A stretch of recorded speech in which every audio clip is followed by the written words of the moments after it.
विलम्ब से हैं, लेकिन कोई बात नहीं है। अभी ये सत्र मध्यवर्ती भारत के जनजातीय समुदायों में धार्मिक अंतर संबंध पर केंद्रित है। ये सत्र परिचर्चा का सत्र है, जिसमें 1 घंटा परिचर्चा होगी और फिर उसके बाद एक वक्तव्य होगा। और इसके लिए सत्र को चलाने के लिए मैं सुश्री नेहा तिवारी जी को बड़े सम्मान के साथ आमंत्रित करता हूँ। नेहा जी कृपया आएँ और मंच का संचालन करें।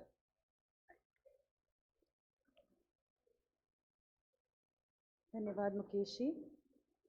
जैसा आपको बताया कि इस सत्र का विषय ये पूरा सत्र एक परिचर्चा के रूप में होगा, और परिचर्चा से जो मैं समझती हूँ वह केवल मंच पर बैठे लोग आपस में चर्चा करें ऐसा नहीं है, आप सब भी उसमें शामिल हैं।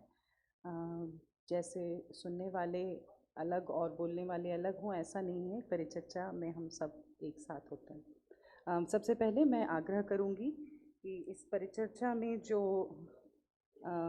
सुधीजन हैं श्री वैभव सुरंगे जी इंदौर से हमारे पास हैं, कृपया मंच पर आएँ। अच्छा ठीक है। डॉक्टर रूप नारायण मंडावी जी, आप जबलपुर से हैं, कृपया आप भी मंच पर आकर अपना आसन ग्रहण करें। अध्यक्षता इस सत्र की कर रहे हैं श्री योगीराज परते जी, और श्री बुद्धपाल जी आपसे भी आग्रह है कि आप मंच पर आएं। मैं सुश्री संध्या जैन जी से आग्रह करूंगी, वे दिल्ली से आई हैं। इस सत्र के अंत में उनका एक वक्तव्य होगा जो हम सभी सुनना चाहेंगे।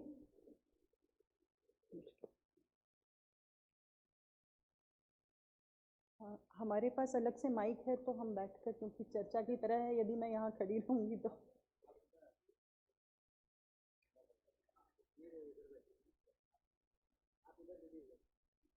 मुकेश जी से मेरा आग्रह है कि वह संस्थान की ओर से आकर अतिथिगण का स्वागत करें।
लगे हुए हैं कि हमें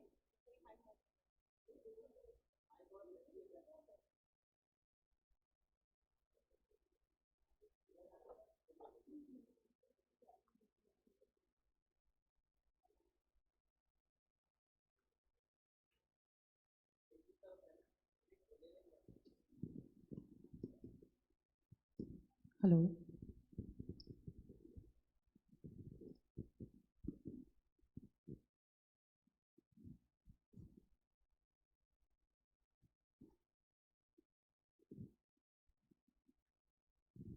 मैं पहले आपको थोड़ा सा हमारे जो सदस्य हैं मंच पर बैठे हुए उनका परिचय दूंगी। श्री वैभव सुरंगे जी, आप ग्वालियर से हैं, आप कौशल से इंजीनियर हैं, और वनवासी कल्याण परिसर के अखिल भारतीय युवा कार्य के प्रमुख भी हैं। डॉक्टर रूप नारायण मंडावी जी, आप पेशे से पैथोलॉजिस्ट हैं, वनवासी कल्याण आश्रम के प्रांत कार्यकारिणी सदस्य हैं और नवगीत जनजातीय मंत्रणा परिषद में राज्यपाल द्वारा मनोनीत सदस्य हैं। श्री बुद्धपाल जी ठाकुर, ये आप विद्या भारती जनजाति क्षेत्र के क्षेत्र शिक्षा के अखिल भारतीय सह संयोजक के दायित्व पर हैं। आपका केंद्र भारत भारती बैतूल है। जनजातीय धार्मिक परंपराओं पर गहरा अध्ययन है। और डॉक्टर योगीराज परते जी, श्री योगीराज परते जी मध्य प्रदेश माध्यमिक शिक्षा विभाग में भोपाल में प्रधानाध्यापक हैं, वनवासी कल्याण परिषद के प्रदेश महामंत्री। सुश्री संध्या जैन जी एक विचारक हैं, लेखिका हैं, वरिष्ठ पत्रकार हैं।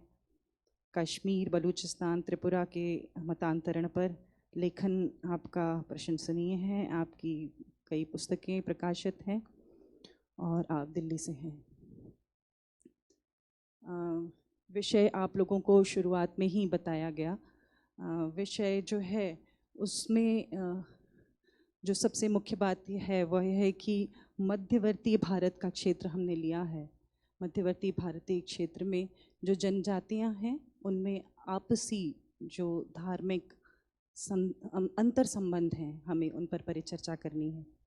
मध्यवर्ती भारत हम कहते हैं तो वो एक पूरा बेल्ट आता है जो वास्तव में एक तरफ उड़ीसा से आरंभ होता है और दूसरी तरफ गुजरात तक जाता है। लेकिन मुख्य रूप से जो आप सभी मेहमान यहाँ पर उपस्थित हैं, सुधीजन, प्रबुद्धजन और जिज्ञासुजन भी, इसलिए क्योंकि कुछ प्रबुद्धजनों को हम पिछले कल से हम सुनते आ रहे हैं कुछ सत्रों से, और सुधीजन आप सभी जो यहाँ पर अपने अपने कौशल, अपने अपने अनुभव ज्ञान के साथ उपस्थित हैं, और वे सारे जिज्ञासु जो अभी अपने शोध में हैं और अपनी जिज्ञासाओं के साथ यहाँ हैं। हम सभी जन एक विचार करने के लिए यहाँ पर उपस्थित हुए हैं, यानी हम सब विचारक जाति से हैं और हम सब जन हैं, यानी हम सब विचारक जनजाति से हैं।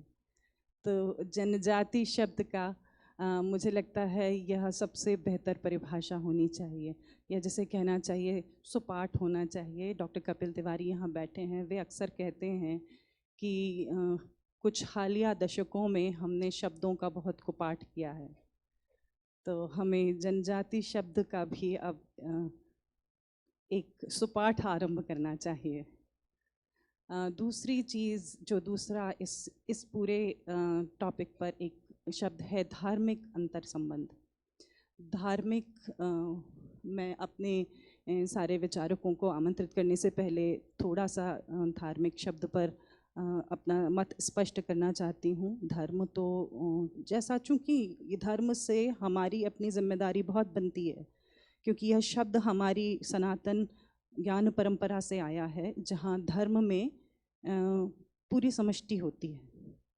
जो अपने को दिए हुए दायित्व को निभाए, वह दायित्व को निभाना ही उसका धर्म होता है, और वह दायित्व तात्कालिक भी होता है, वह दायित्व सदैव चराचर के साथ चलने वाला भी होता है, और वो पीढ़ी दर पीढ़ी आगे बढ़ता है, बदलता नहीं है, वो धर्म परंपरा में होता है। हमारे यहाँ परंपरा वीरता की भी होती है, बलिदान की होती है, पालन की होती है, रक्षा की होती है।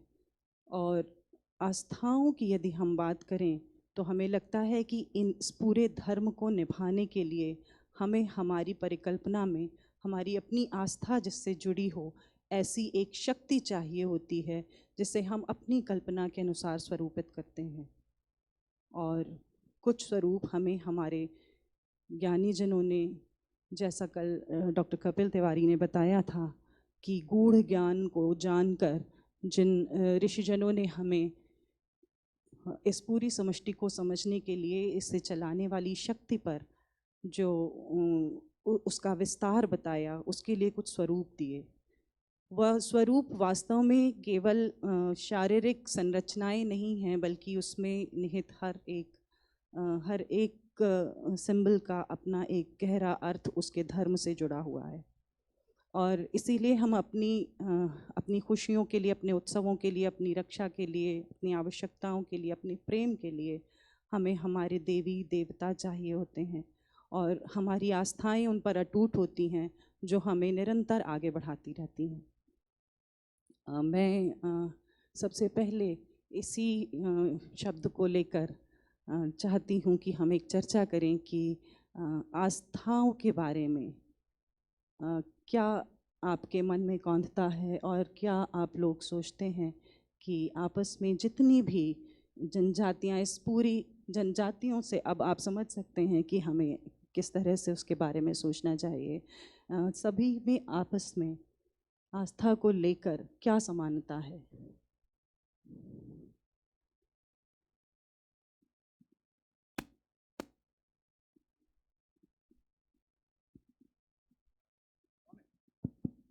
ठीक। जैसा दीदी ने बताया कि ये परिचर्चा है, आपस में परिवार में बैठ के हम जिस प्रकार से चर्चा करते हैं, कुछ मंच से भी बोला जा सकता है, कुछ आपस में भी सामने से भी बोल सकते हैं। वरिष्ठ जन अपने बीच में हैं। कल जिन्होंने बीज वक्तव्य दिया उन्होंने सारा बीज रूप में तो बता दिया, उसी का लगातार जिसको वो बोलते हैं, जिस प्रकार से कली से पुष्प बनता है, प्रोग्रेसिव अनफोल्डमेंट मुझे लगता है इस पूरी 3 दिन की परिचर्चा में चल रहा है। कल से विजय मनोहर जी भी हमारे बीच में बैठे हैं, पीछे गिरीश जी कुबेर सरी के लोग भी बैठे हैं, जिन्होंने जनजातीय जीवन को लगातार लंबे समय से उनके बीच में रह के जी रहे हैं। तो इसलिए हम सबको चर्चा करना है, आप में से हम लोग हैं, और इसलिए जैसा दीदी ने बताया कि आस्थाओं से शुरू करना है कि जनजातीय आस्थाएं किस प्रकार की है। कल काफ़ी व्यापकता से बीज रूप में कपिल जी ने सब चीज़ें बताई थी कि किस प्रकार से अरण्यक से लेके नगर तक की संस्कृतियाँ, या उन्होंने कहा था नगरीय संस्कृति का विस्तार ही अरण्य तक हम देखते हैं। मुझे अरण्य में जाके ऐसा लगता है कि अरण्य संस्कृति का विस्तार हम नगर तक देखते हैं, मुझे ऐसा लगता है। हो सकता है मैं गलत हूँ, कपिल जी का अनुभव बहुत ज़्यादा है और वो बहुत गहरे एकेडमिक व्यक्ति है। हम लोग तो जनजातीय क्षेत्रों में जाके ही कुछ देख के समझ पाए हैं, किताबों में तो उतना नहीं पढ़ पाए। तो सारा विस्तार अरण्य संस्कृति का, शायद वन क्षेत्रों की संस्कृति का हम गांवों तक, लोक तक और नगरों तक देखते हैं, जिसे शायद कुछ पिछले सत्र में जैसी चर्चा हो रही थी कि कुछ एकेडमिक लोगों ने उसको कुछ ग्रंथों में डॉक्यूमेंट करने का या बांधने का प्रयास किया है। जिस प्रकार से आज अरण्य से निकल के कुछ लोग हमको 2-3 पीढ़ियों के तो हमको सामने दिखते हैं, जो नगर में आके फ्लैट में बंधते जा रहे हैं, और जब वो फ्लैट में आ जाते हैं तो उनकी अगली पीढ़ी को ही हम देख रहे हैं जो इंदौर में आ गई है, और उनके बच्चे IIT और मेडिकल में चले गए हैं, पर उन्होंने जंगल जब नहीं देखा है तो उनके सामने शायद इमली का पेड़ भी नहीं आता, तो उनके सामने भूत भी की भी कल्पना नहीं आती। तो फ्लैट में ना इमली का पेड़ है ना भूत है। तो जितना विस्तृत प्रदेश जनजातीय क्षेत्रों में दिखता है, उतनी संस्कृति का और कल्पनाओं का विस्तार भी हमको देखने को मिलता है, जिसकी चर्चा कल से हम कर रहे हैं। शायद उसको छोटे रूप में जब डॉक्यूमेंट करने की कोशिश करेंगे तो बंधता चला जाएगा, वो कम होता चला जाएगा, ये भी दिखता है। इसलिए उसको जीने के लिए उस प्रकार का वन क्षेत्र लगेगा। तो इसलिए वहाँ की जब आस्थाएं दिखते हैं तो शायद अंग्रेजों को ऐसा लगा होगा कि आस्था विहीन समाज है शुरू में, क्योंकि वो आस्थाएं वैसी नहीं दिखती जैसी नगर में देखने के हम आदी हैं। हम मूर्तियों में देखते हैं, हम मंदिरों में देखते हैं, हम प्रतिदिन की दिनचर्या में देखते हैं, और दिनचर्या में निश्चित समय पे देखते हैं। वो शायद प्रकृति की पूजा करते हैं, हम प्रकृति और मनुष्य को अलग रूप में देखते हैं, वो प्रकृति में ही अपने आप को देखते हैं। इसलिए जीवनचर्या में दिन भर में ही वो आस्थाएं हैं, अलग से मंदिर जाने की, अलग से पूजा करने की, अलग से कुछ कर्मकांड करने की आवश्यकता वहाँ महसूस नहीं होती। इसलिए हम सोचते हैं कि वो साल में 3-4 दिन ही पूजा करते हैं, शायद नवाखाई की पूजा करते हैं, तो वो आस्थाओं में जी ही रहा है। लगातार समाज प्रकृति के साथ बना हुआ है, इसलिए उसको अलग से कुछ पूजा करने की जरूरत नहीं पड़ती, लेकिन वो प्रकृति को सब कुछ मानता है, ये दिखता है। और इसलिए उसका विस्तार हम अपने राष्ट्रीयता के रूप में देखते हैं, भारत माता की जय के रूप में दिखते हैं, पर बस्तर में जाते हैं तो वही माटी पूजा है, बिना आम के फल की पूजा किए बिना कोई आम का स्वाद नहीं ले सकता, ये बस्तर में जाके ही मुझे पता चला। हमारे एक संगठन मंत्री थे, तो हम बेंगलोर में बैठक में गए थे, वहाँ आम का रस बना, बोले मैं तो नहीं खा सकता, वो बस्तर के रहने वाले थे। मैं क्यों नहीं खा सकते, आपको अच्छा ही लगता? नहीं, बोले हमारे गांव में अभी आम की पूजा नहीं हुई है। तो ये बस्तर का आम की पूजा और झाबुआ का मक्के की पूजा, कि हमारे गांव के मक्के की पूजा नहीं हुई तब तक मैं मक्का नहीं खा सकता, और जब तक भैंस ने दूध देना शुरू किया है वो माही माता में मैं चढ़ाऊंगा नहीं, माही नदी है, माही माता में चढ़ाऊंगा नहीं, तब तक उस दूध का सेवन हमारे घर में कोई नहीं कर सकता, बच्चा भी नहीं करेगा। ये जो एक रूपता, प्रकृति के साथ सहजीवन, इसके लिए कोई अलग से पूजा की आवश्यकता हम नहीं देखते हैं। और इसलिए गंगा की पूजा पूरा विश्व करता है, पर वो माही में ही गंगा के स्वरूप को देखता है। वो जल की पूजा माही माता में कर लेता है, उसको अलग से गंगा में जाने की आवश्यकता नहीं पड़ती, ऐसा वहाँ जाके प्रतीत होता है। और इसलिए कोई मूर्ति पूजक अलग हैं, कोई प्रकृति पूजक अलग हैं, ये कल्पना शायद उस जीवन में जाके ध्यान में आती है कि हम लोगों ने मूर्तियाँ बना ली हैं। हमको नर्मदा की पूजा नर्मदा के रूप में करने में दिक्कत है, इसलिए होशंगाबाद के घाट पे एक नर्मदा का मंदिर भी हमने बनाया है, या हरिद्वार के घाट में एक गंगा का मंदिर भी बनाया है, क्योंकि हमको मानव रूप में देखने की उसको आदत पड़ी है। कल शायद किसी सत्र में आया था, लेकिन वहाँ आस्थाएं सीधे प्रकृति के साथ जुड़ी हुई है, जीवन सारा प्रकृति के साथ जुड़ा हुआ है। और ये समर्पण मुझे लगता है मध्यवर्ती भारत, जो अगर हम अपने प्रदेश में देखें तो मध्य प्रदेश के झाबुआ से लेके और उधर बस्तर और जशपुर तक का फैला हुआ है, पूरा विंध्याचल और सतपुड़ा की श्रेणियों में पूरा जीवन जनजीवन हमको दिखता है।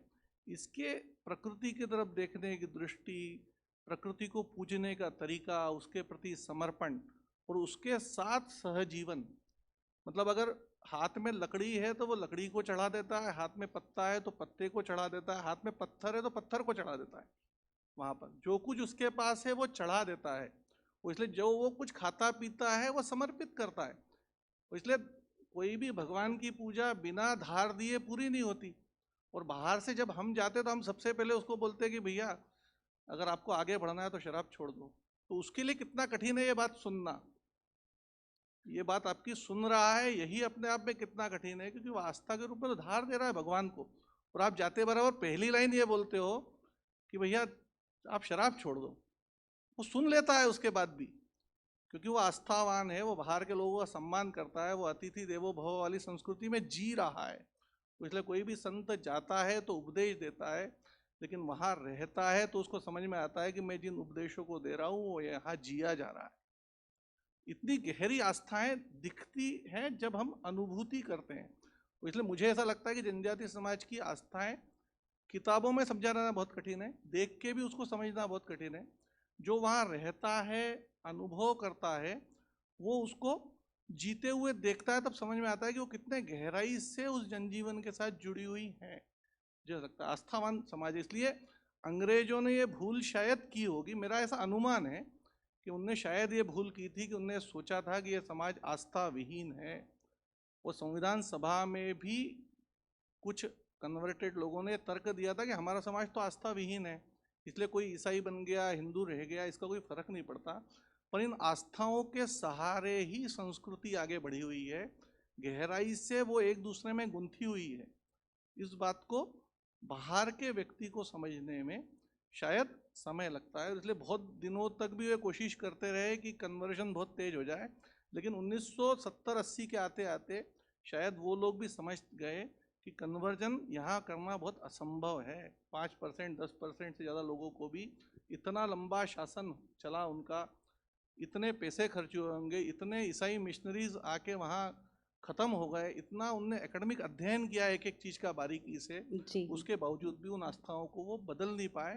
हम अंदाज लगा सकते हैं कि आस्थाएं कितनी गहरी दिखती हैं वहाँ, जिसको हम अनुभव कर सकते हैं। निश्चित रूप से वैभव जी, ये मेरा भी यही मानना है कि आस्था जो है वो हमारे अपने जीवन में, हमारे अपने जीवन के आसपास जो कुछ घट रहा है और जिसमें हम जी रहे हैं, उसी से हमारे आस्था चिन्ह आते हैं और वो बहुत गहरे हमारे मनस में उतरे हुए होते हैं, इसीलिए उसे बदलना मुश्किल है। और मध्यवर्ती भारत ही क्यों, अब ये तो माह ही जनवरी का है, आप पूरे देश में कहीं पोंगल, कहीं लोहड़ी, कहीं मकर संक्रांति के तौर पर देखेंगे कि जो कुछ भी पहला आता है उसे हम उत्सव पूर्ण रूप से चढ़ाते हैं।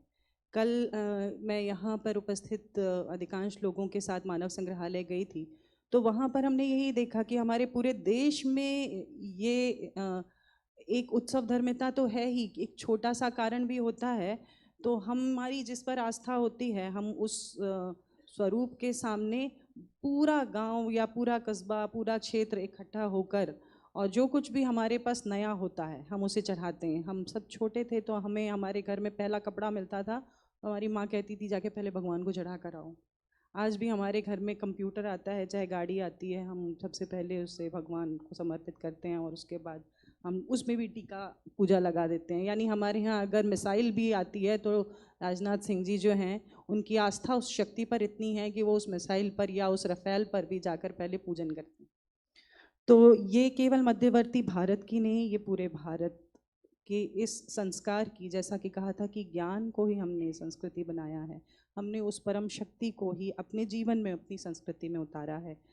मैं डॉक्टर रूप नारायण जी से अनुरोध करूंगी कि वे धार्मिकता के बारे में पूरे देश में, यदि आप या मध्यवर्ती भारत में आप देखते हैं, तो आपके मन में क्या कौंधता है कि ऐसी कौन सी धार्मिकता है, धर्म है जो हम सब में समान हैं? धन्यवाद। पहली चीज़ तो मैं ये कहना चाहूँगा कि जो विषय रखा गया है वो काफ़ी वृहद है असली में, और उसके सारे एस्पेक्ट्स को टच करना हमारे लिए इस 1 घंटे में बहुत मुश्किल है। तो और एक थोड़ा सा माफ़ी चाहूँगा, लेकिन बताना चाहूँगा कि परिचर्चा का विषय जो था वो हम लोग के मस्तिष्क में कुछ भिन्न तरीके से था। तो मुझे ये पता था कि इस विषय को रखना चाहिए करके, तो मैं विषय को कुछ सोच के आया था विशेष करके। और मेरे साथ ये था कि इसमें इतने सारे, जो इतना लंबा एक सागर है, सागर में एक कोना मैं छू के, और मैं उस कोने को एक विशेष तरीके से छूना चाह रहा था।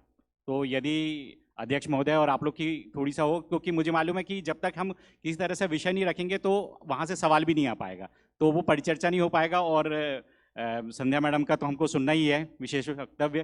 तो यदि अध्यक्ष महोदय यदि थोड़ी सी अनुमति दें तो हम इसको छोटे में रख लें, क्योंकि ये विषय मैं इसलिए रखना चाह रहा हूँ क्योंकि यहाँ पे जो एक बड़ी पॉपुलेशन है उसको भी टच करेगा। और दूसरी बात है कि यानी मैं खुद दावा कर रहा हूँ, हालांकि मुझे इस बड़े बोलेपन से दावा नहीं करना चाहिए, लेकिन ये शोध जो है और ये जो विषय है, ये इसको हम लोग ने बहुत सुना है, लेकिन बहुत सूक्ष्म तौर पे सुना है, कभी इतने वृहद तौर पे नहीं सुना है। ये मेरा ऐसा व्यक्तिगत दावा है, और मैंने ज़िंदगी में जो कुछ भी लिखा है आज तक, उसमें ये पहला है जिसमें मैं सबसे ज़्यादा लिखते समय आनंद आया, मुझे मज़ा आया है।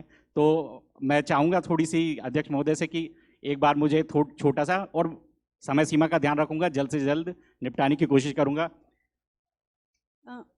जी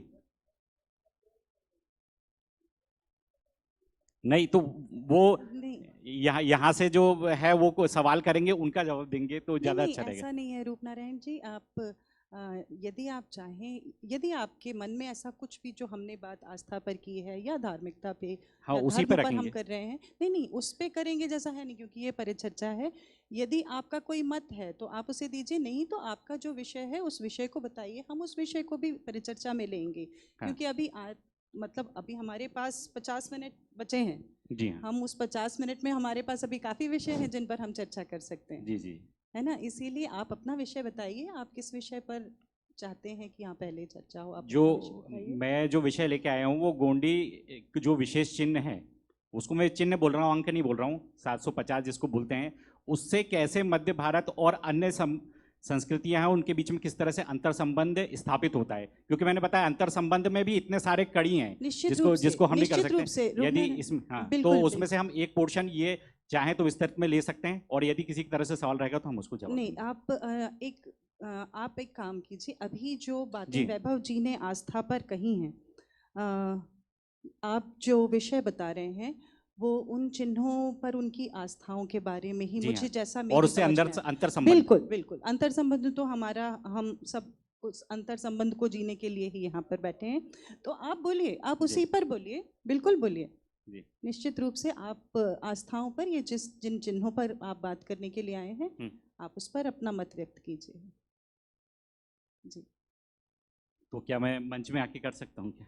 हाँ, हम मंच पर ही, आप यहाँ पे आना चाहें तो बिल्कुल आ सकते हैं, बिल्कुल बिल्कुल। आइए आइए।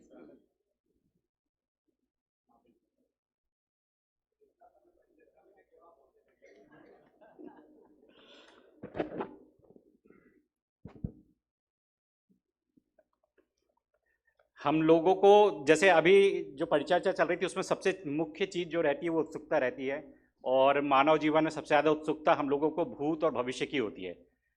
और भारतीय संस्कृति में बोलें तो भूत भविष्य की लिए सबसे ज़्यादा कौतूहल इसलिए होता है क्योंकि दोनों के लिए हमारे पास विज्ञान है और कला है। और यदि हम भूत के बारे में जानना चाहें, जैसे एक जनजाति है गोंड जनजाति जिससे मैं खुद ताल्लुक़ रखता हूँ, तो हमारे यहाँ भी अपने जन्म को लेके बहुत सारी मन में विचार हैं, और उनमें से सबसे जो आप ये सोचेंगे कि मैं आपको एक सत्य बताना चाहता हूँ कि 3 महाद्वीप हैं ऐसे, ऑस्ट्रेलिया, अफ्रीका और भारत, जिसमें उनसे मिलते जुलते भौतिक बनावट, एंथ्रोपोलॉजी, डीएनए, ये सब एक से मिलते हुए जनजाति पाए जाते हैं। तो आपके मन में अपने ऊपर विचार आता है कि हमारा जन्म कहाँ से हुआ होगा। यदि ऐसा हम सोचे, कोई पहले कौन हुआ बाद में कौन हुआ ये बात का विषय, लेकिन कौन हुआ है तो हम लोग कब से आए हैं, तो ये तीनों महाद्वीप जब अलग अलग हुए होंगे तो ऐसा एक मन में संकल्पना आई कि क्या कहते हैं उस समय होगा। और वो संकल्पना हुई है जब महाद्वीपों के रोडेंशिया की एक एक्टिविटी होती है। रोडेंशिया एक्टिविटी जो हम लोग करते हैं, जो सुने हैं विज्ञान में, वो कब हुई है? वो हुई है 750 मिलियन ईयर्स पहले, आज से 750। यदि आप गोंड जनजाति के हैं या उसके बारे में जानकारी रखते हैं तो आपको 750 को सुन के बहुत सुखद लगेगा, क्योंकि ये 750 जो है वो गोंड जनजाति का शुभांक है। अब इसके अंतर संबंधों के आगे हम चर्चा करेंगे कि पहली बात तो यह है कि 750 ये है, ये एक अंक नहीं है, ये चिन्ह भी है उनका। और इसको पढ़ने के लिए 2 अलग अलग तरीके से लोगों का मत है, क्योंकि असली में गोंड जनजाति जो भाषा गोंडी है वो सीधे हाथ से उल्टे हाथ की तरफ पढ़ जाती है। जैसे हम हिंदी को पढ़ते हैं उसके ठीक उल्टा। तो ये 750 भी होता है और 0, 5, 7, 57 भी होता है। ये आपको बताने की जरूरत थी। अब इसमें 7 अंक है। अब पहला जो अंक है 7 के हिसाब से हम अंतर संबंधों को समझेंगे। 7 के साथ ये है कि गोंड जनजाति के दर्शन में ये कहते हैं कि 7 कहाँ से आया? 7 कहाँ से आया? 7 आया है 7 दिनों को साक्षी मानकर 7 वचनों को लेते हुए हम 7 फेरे करते हैं। तो ये सारे जितने भी बाकी जो मध्य भारत की संस्कृतियाँ उनमें भी ऐसा है कि हम लोग और गोंड जनजाति में तो एक विशेष है कि 7 दिन की ही शादी होती है।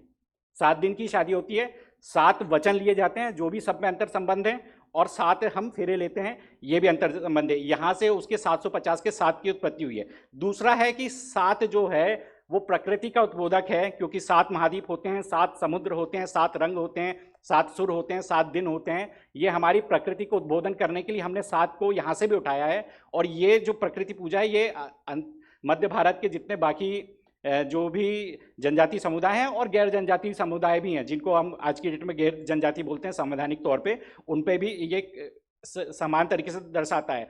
अगला एक और कारण है कि 7 को गोंडी दर्शन में 7 को कहाँ से उठाया है? वो उठाया है सप्त ऋषियों से। 7 सप्त ऋषियों से जब दुनिया के सारे लोग दिशा के लिए कंपास का प्रयोग नहीं करते थे, तब से ये हमारी जनजाति के लोग सप्त ऋषियों से रात में दिशा समझ के अपने यात्राएं किया जाते थे। और ये इसका वर्णन वैदिक युग से भी हमारे भारतवर्ष में उपलब्ध है। और दूसरी चीज़ यह है कि जो सारी चीज़ें हैं इनका जो हर तरह से जो लोग प्रश्न पूछते हैं, वो प्रश्न पूछने का जो सवाल है वो भी 7 लॉजिकल गेट से चालू हुआ था। और गोंडी दर्शन में जो ज्ञान, पवित्र, प्रेम, शांति, सुख, आनंद 7 गुण लिए गए हैं, वो कहाँ से लिए गए हैं? ये भी एक अंतर संबंध है, क्योंकि वो 7 गुण लिए गए हैं ऋषि अगस्त्य की अगस्त संहिता से। और अगस्त्य ऋषि का मैं एक और चीज़ में समानता बताना चाहूँगा कि ऋषि अगस्त्य पहले ऋषि थे, भारतवर्ष में पहले ऋषि थे जिन्होंने उत्तर से दक्षिण को क्रॉस किया, और उन्होंने उन रास्तों से क्रॉस किया जहाँ पे गोंड जनजाति पाई जाती है। अगला उसका जो दूसरा अंक है वो 5 है। तो 5 का जो विशेष अंक है, क्योंकि 5 आपको मैं बताना चाहूँगा कि जो ज़्यादातर जनजातियाँ हैं मध्य भारत में, उनमें उनके जो इष्ट देव हैं वो हैं महादेव, और गौंड जनजाति के इष्ट देव भी बड़ा देव हैं, जो कि खुद महादेव के प्रतिरूप हैं। उनके वैदिक काल से उनके 5 चेहरे प्रचलित हैं। उनके मंत्र को पंचाक्षरी कहा जाता है, इसलिए उनके बेलपत्र चढ़ाई जाती है, उसमें भी 5 फूल रहते हैं।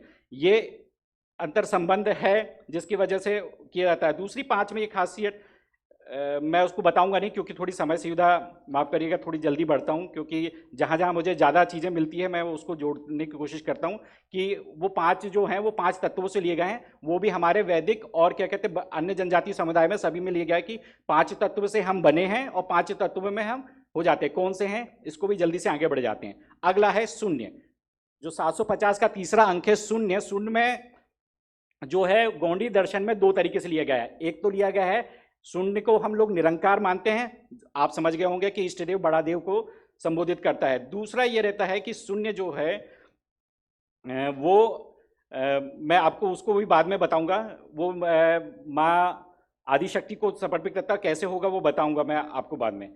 अब आते हैं कि अंतर संबंध के लिए कि शून्य को यदि हम उल्टा पढ़ें तो 057 होता है। 057 का सबसे बड़ा महत्व क्या है, मैं आपको ये बताना चाहूँगा कि जो है 5 तत्वों से बनते हैं इंसान, शून्य से उनकी शुरुआत होती है, 5 तत्वों बनते हैं और 7 चक्रों को जागृत करने के बाद जीवन जीते हैं। ये हमको सारे अन्य जो वैदिक ग्रंथ हैं उनमें भी मिलता है कि आदमी का शुरुआत शून्य से होती है, 5 तत्वों से उसका जन्म हुआ है, ये भी बोलते हैं। और हम लोग को 7 चक्र जागृत करने की सभी संस्कृतियों में परिकल्पना हुई है।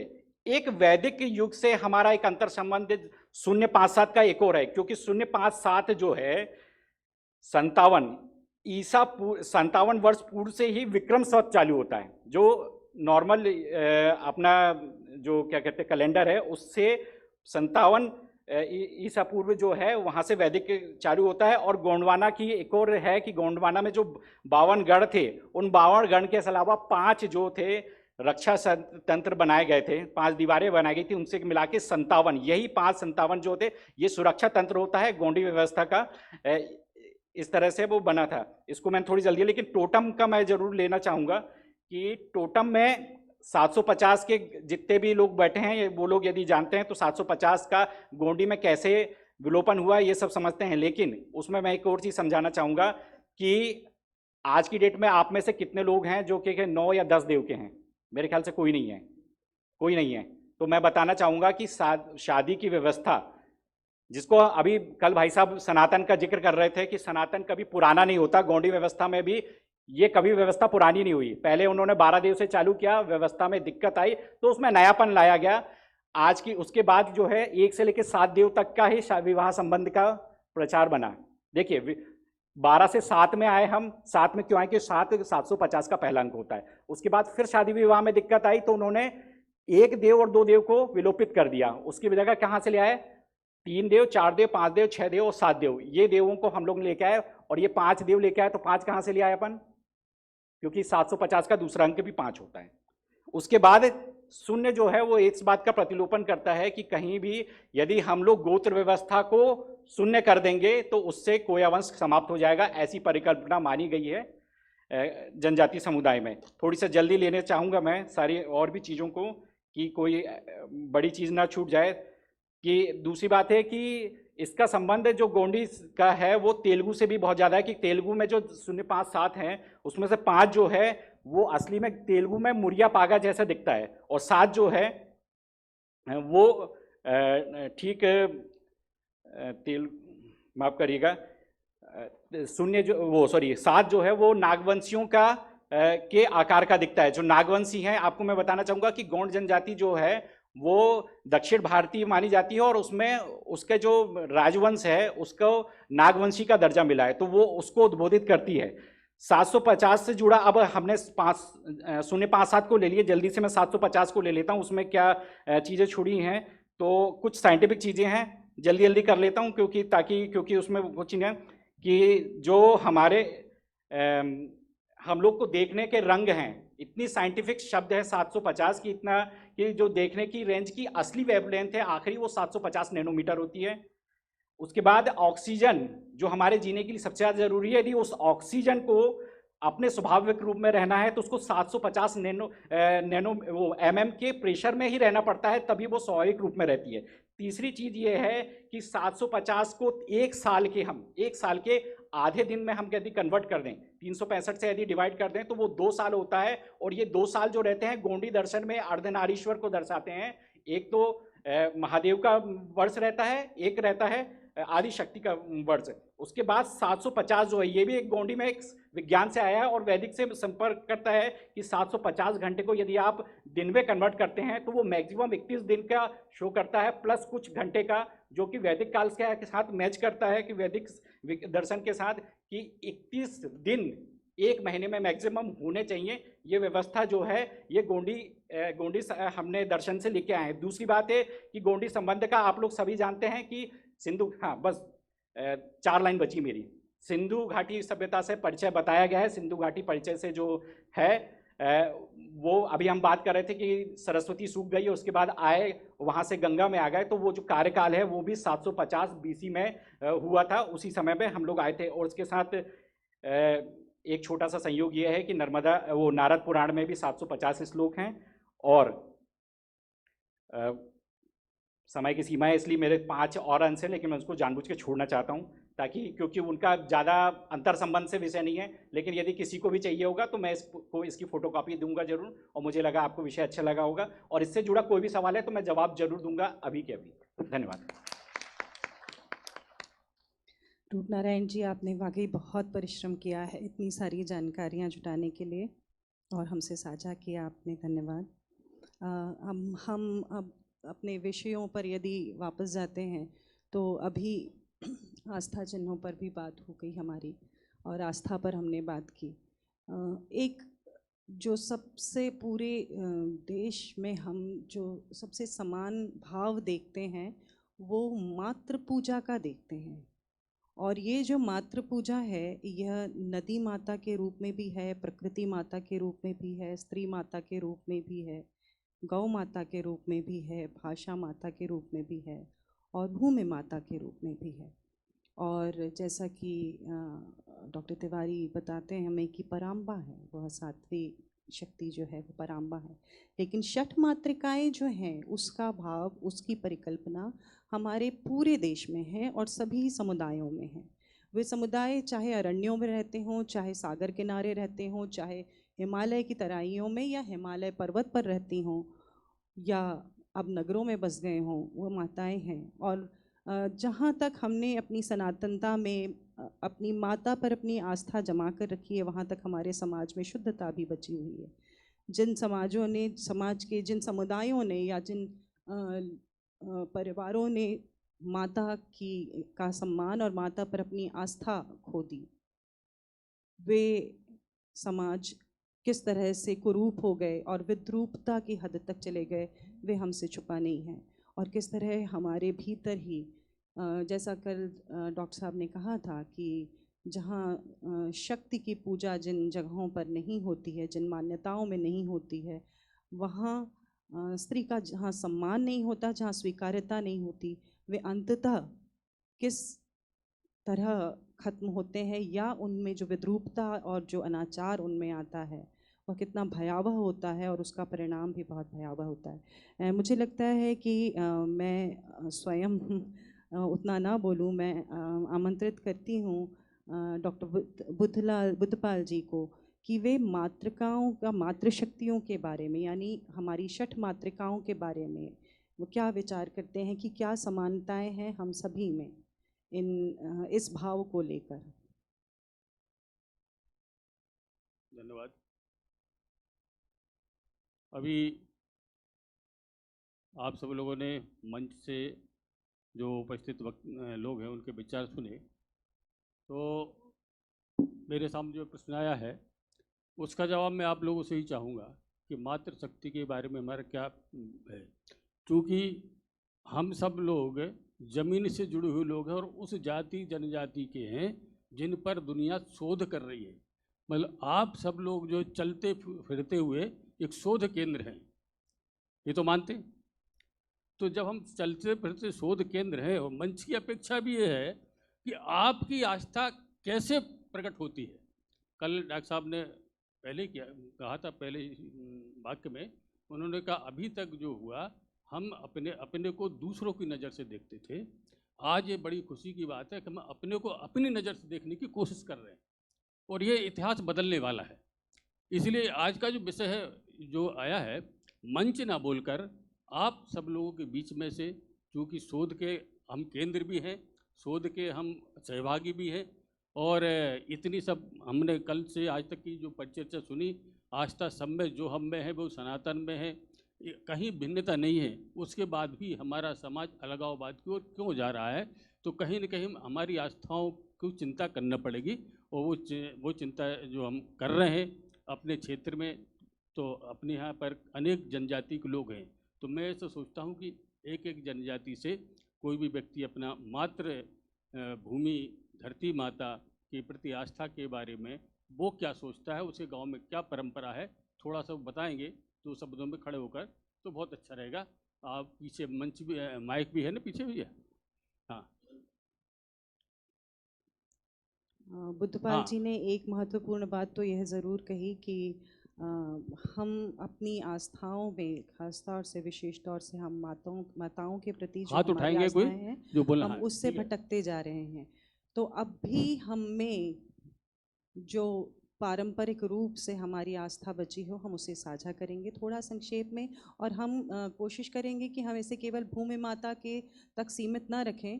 हम अपनी सभी जो विशेष रूप से प्रकृति माता और नदी माता है, और हमारे लिए हमारी स्त्री माता है, गौ माता है, उन सब पर हम, यहाँ तक कि भाषा माता भी है, हम अपनी भाषा से अधिक, आजकल एक कमाल की चीज़ है, हम हिंग्लिश पर, हम अखबार देखें या टीवी देखें या हम खुद भी बातें करते समय देखें, हम हिंग्लिश का उपयोग करते हैं और हम अपनी ही भाषा माता से दूर होते जा रहे हैं।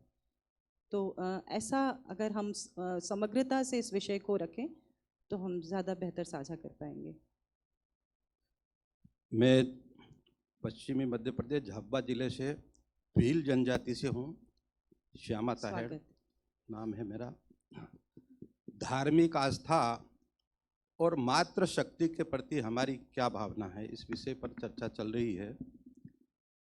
मैं पहले बताऊं, धार्मिक आस्था में हमारे भील समाज में, अन्य समाज में, अन्य वर्गों में जो स्थान पंडित को दिया जाता है या ब्राह्मण को दिया जाता है, वो स्थान हमारे समाज में भानज को दिया जाता है। भानज को, जैसे अभी वैभव जी बता रहे थे, नवाई हो या अन्य कोई भी पर्व होता है, उस पर्व में सबसे पहले भानज को बुलाया जाएगा, चाहे भांजी हो या भानज हो। पूजा के बाद में पहली प्रसाद भानज को ही दी जाएगी। व्यक्ति 100 वर्ष की जिंदगी की कल्पना है, लेकिन 80 साल तक में कोई 100 वर्ष तक भी बूढ़ा होता है। भील समाज की बात कर रहा हूँ, और उसका अब समय निकट है। तब वो देखिए उनकी जो धार्मिक आस्था है, तब वो बोलता है अपने परिवार के लोगों से कि भाई अब मेरा समय नहीं है, मेरा ध्यान तो वहीं है, भगवान के पास में है, और ये मेरा शरीर है, इसकी अगर तुम पूजा क्या, इसका अगर तू हिफाजत करना चाहते हो तो कुछ निलाइए धुलाइए, वो नहाना धोना भी बंद कर देता है। तो परिवार के लोग जो इतनी उसकी सेवा करते हैं, निलाना धुलाना, कपड़े धोना, ये करना, और आखिर में वो बोलता है कि भानज को, हमारे जो भाट होते हैं, जिनको रावण भी बोलते हैं हमारी भाषा में, वो होते हैं, वो नुक्ता जो प्रोग्राम अंतिम संस्कार होता है वो करवाते हैं, यानी कि आत्मा को परमात्मा के पास में भेजना। उसमें वो गाते हैं गीत में कि हरग्नि एक वाट में, मेरी भाषा बोला, हरग्नि एक वाट है, हरग्नि वाट हाकड़ी, एक वाटे जाऊँ और एक वाटे आऊँ। यानी कि एक ही रास्ते से स्वर्ग में जाना है और एक रास्ते से आना है, एक ही रास्ता है। अगर तुमको स्वर्ग में जाना है तो भानज को कपड़ा लता गो का दान करना जरूरी है। अगर गो कपड़े का दान नहीं किया है तो तुम स्वर्ग में नहीं जा सकते हो। ये आस्था एक भील समाज में है। दूसरी आस्था माताओं के प्रति, दैविक शक्ति के प्रति आप सभी देख रहे हैं कि आज पूरे समाज में, जो भारतवर्ष का जितना समाज है, उसमें माता बहनों के प्रति कितनी बड़ी आस्था है। आज जनजाति समाज में माता बहनों का जो समीकरण है बिल्कुल बराबर है, आगे पीछे, और अन्य वर्गों में देखिए आप कितना नीचे जा रहा है स्तर उसका।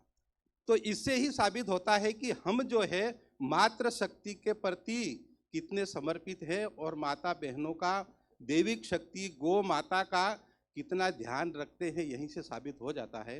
बस इतना ही मेरा कहना। धन्यवाद। धन्यवाद। निश्चित कभी- रूप से आपने जो बात कही, एक मिनट मुतपाल जी, हाँ। मैं थोड़ा सा कंक्लूजन इनकी बात का कर लूँ। हाँ।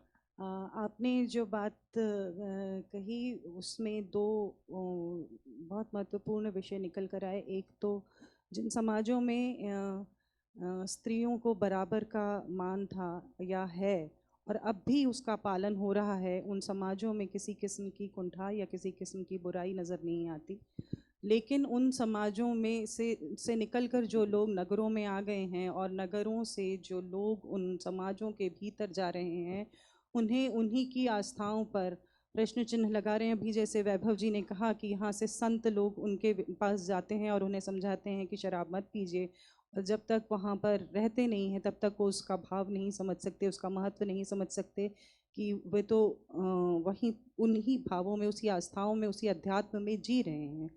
वास्तव में वो संत नहीं, हम एक विशिष्टता के भाव से जब ऐसे समुदायों में चले जाते हैं, जो समुदाय अपने आप ही आत्म स्वातंत्र में हैं, जो आत्मानुशासन में हैं, जो एक स्वानुशासन में हैं, जहाँ पर स्त्री और पुरुष का भेद नहीं है, जहाँ पर स्त्री की स्वतंत्रता और पुरुष की स्वतंत्रता बराबर है। ऐसा नहीं है कि वहाँ झगड़े नहीं होते या लड़ाइयाँ नहीं होती या भेद नहीं होते, बिल्कुल होंगे। क्यों? मनुष्य में सभी किस्म की भावनाएं होती हैं, वो तो प्रकृति ने डाली ही हैं, क्योंकि सकारात्मकता और नकारात्मकता ये दोनों ही आवश्यक हैं। ठीक वैसे ही, लेकिन जब हम बाहर से किसी विचार को अपने इन विशुद्ध समुदायों के बीच में आने देते हैं और उनसे प्रभावित हो जाते हैं, और उनकी बातों में आकर जब हम अपने धीरे धीरे रीतियाँ, जिसे आमतौर पर लोग परंपरा कहते हैं, परंपराओं के साथ साथ रीतियों को पहले हम छोड़ते हैं और रीतियों से जुड़ी हुई जो हमारी परंपराएं हैं, उन परंपराओं से हम दूर होते जाते हैं। हमारी आस्था कमज़ोर पड़ जाती है, और जब आस्था कमज़ोर पड़ जाती है तो वास्तव में हमारा विवेक मर जाता है, और विवेक शून्य समाज जो है वो किस किस तरह के अपराधों में उतर जाता है। वो अपराध आप ये नहीं समझ सकते कि वो अपराध केवल चोरी चकारी, हत्या, लूट, बलात्कार नहीं होता। आत्मा के प्रति, हम आत्मा के प्रति भी अपराध करते हैं। तो आपने जो बोला उसमें ये बहुत महत्वपूर्ण है कि अब भी आपके समाजों में स्त्री की वह स्वतंत्रता वैसी ही बरकरार रहे, नदी के प्रति आपका जो भाव है वो वैसा ही बरकरार रखे। आप लोग ये ज़रूर देखते होंगे कि हम नगरों में जब आ जाते हैं तो अपने नदी स्रोतों के साथ, अपने जल स्रोतों के साथ कैसा व्यवहार करते हैं, जबकि हम जो अब भी नदियों के प्रति अपना माँ का भाव रखते हैं वनों में या पहाड़ों के ऊपर, तो वहाँ हमारी नदी का स्वरूप कैसा होता है। हम उसे गंदा नहीं करते, हम उसमें जाकर तमाम किस्म का कचरा नहीं डालते। हम जैसे जैसे नदी के साथ हम एक जल स्रोत का भाव ले आते हैं माता को छोड़कर, तो हम उसमें अपनी सारी गंदगी डालने लगते हैं, और फिर वैसे ही हमारे मनस में वो गंदगी उतरती जाती है, या ये कहें कि मनस की गंदगी हम उसमें समो देते हैं। आप में से कुछ यदि कोई नदी पर अपना विचार रखना चाहे, नदी माता पर, नदी के साथ अपने दीदी, संबंधों ये पर। जो आपने जैसे विषय बताया कि मातृशक्ति, तो इसका एक लेके हम जो हमारा दृष्टिकोण और पौराणिक दृष्टिकोण, यत्र नारस्तु पूजन्ते नमन्ते यत्र देवता, ये भाव है। किंतु मेरे ही एक दादी माँ 120 साल लगभग रही होगी, वो जो मैं पढ़ के वापस जाता तो नाना भणना पर गुणना भी जरूर, नाना भणियों पर गुण्य नहीं। हमने पाश्चात्य भाव को इतना महिमा मंडित कर लिया कि हम लोग वो जो पौराणिक और सब चीज़ें जो है वो भूलते जा रहे हैं, वो वैचारिक दृष्टि से शहरी की ओर, पाश्चात्य की ओर, उसके कारण ये चीज़ें सब। अब दूसरा, हमारा ही कोई जनजाति युवा भोपाल में रह रहा है, वो 5 साल एक कोर्स करके घर जाता है तो उनकी दादी माँ बोली, छोरा तुम दुबला हो गया। एक तरफ उन्हें माँ का रूप दिया, जननी का रूप दिया, चिंता का रूप दिया, संवेदना का रूप दिया, पीड़ा का रूप दिया, और वही दिशा मार्गदर्शन। और हम नहाते हैं तो छोरा पानी ज़्यादा नहीं ढोलना, उससे पर्याप्त, पानी को भी भगवान रूप दिया, नमक आवश्यक लेना, ज़्यादा नहीं, ये दादी माँ बताती थी। तो ये जो भाव था, और ये भाव जो है ये विकृत हुआ तो उसका कुछ कारण है, ये सदन बैठा है उस पर भी विचार करना चाहिए।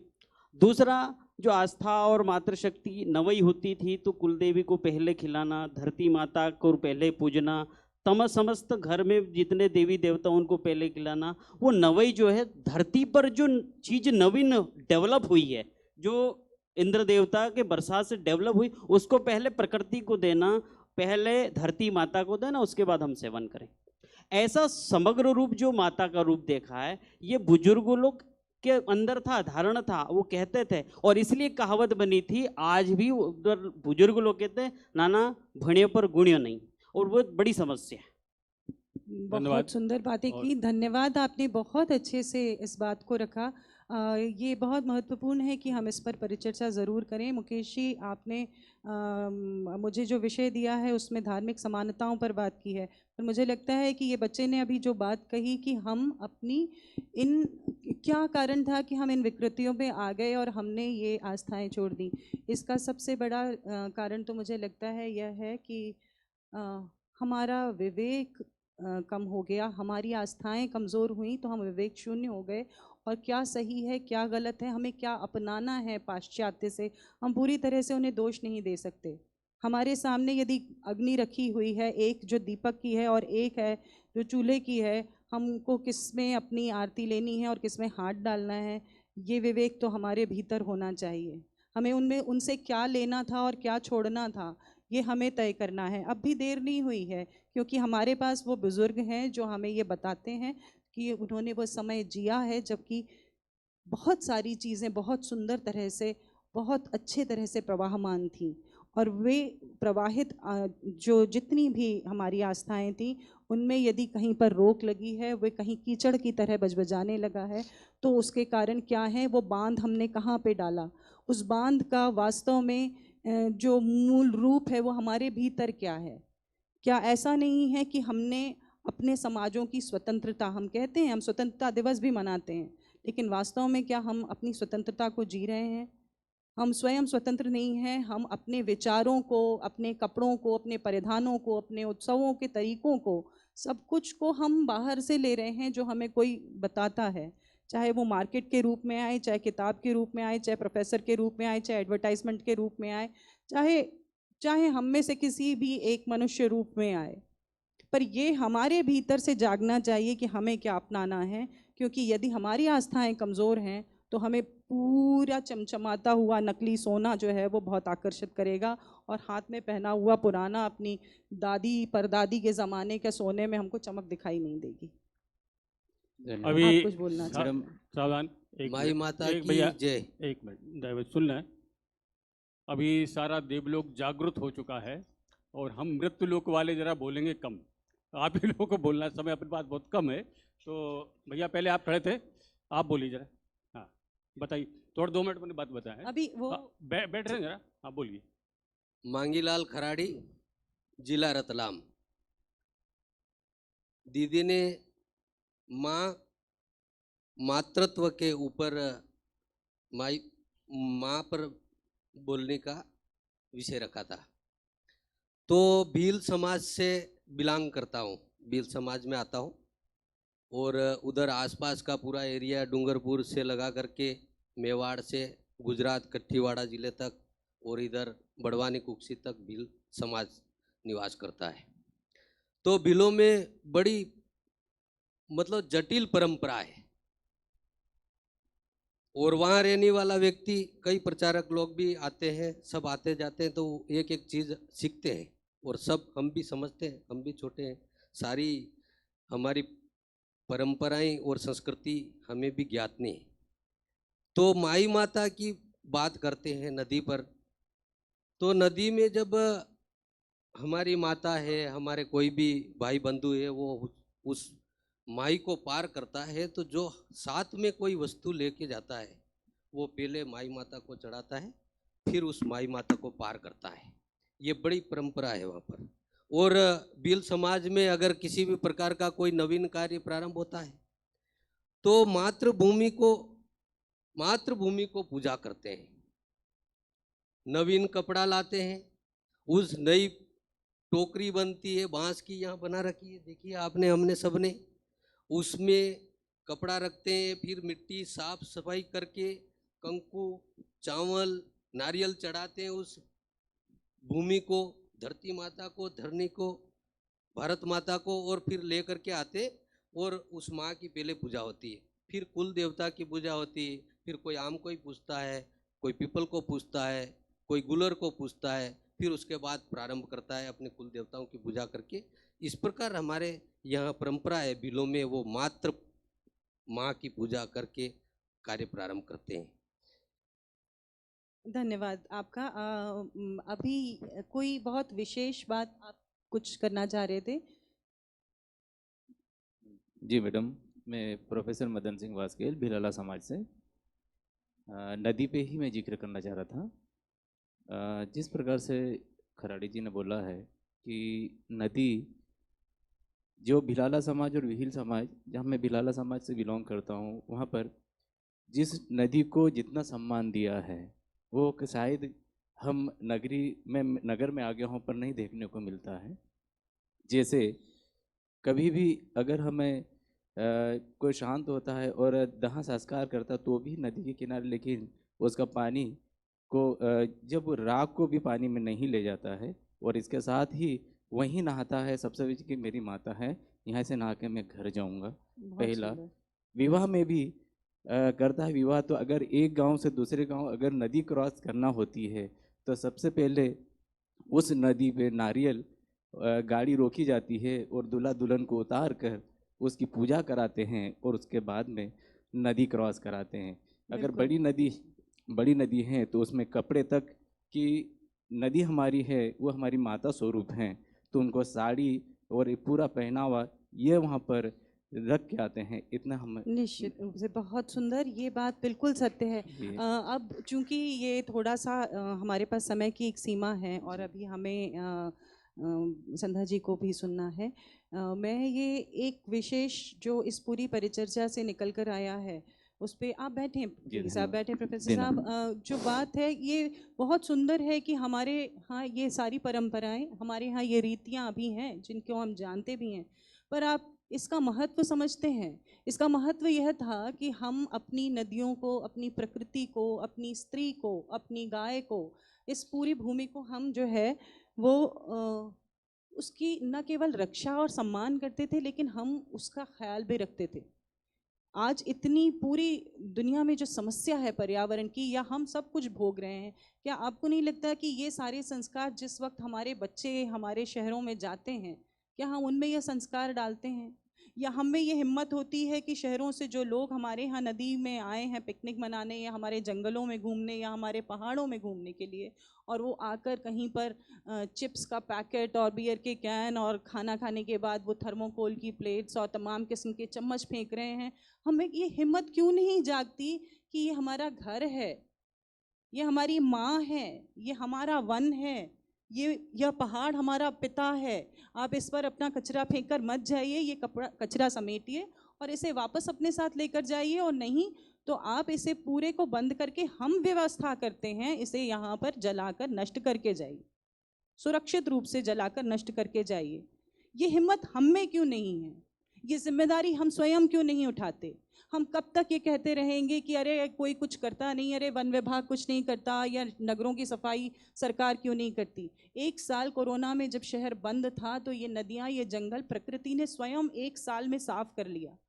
प्रकृति कमज़ोर नहीं है, हमें उसकी सुरक्षा नहीं करनी है। हमें एक माँ की तरह, जैसे हम अपनी माँ का ख्याल रखते हैं, वैसे ही उसका ख्याल रखना है, ताकि हमारे मन सुंदर और साफ और स्वच्छ रहें, हमारे बच्चों में हमारे संस्कार जीवित रहें।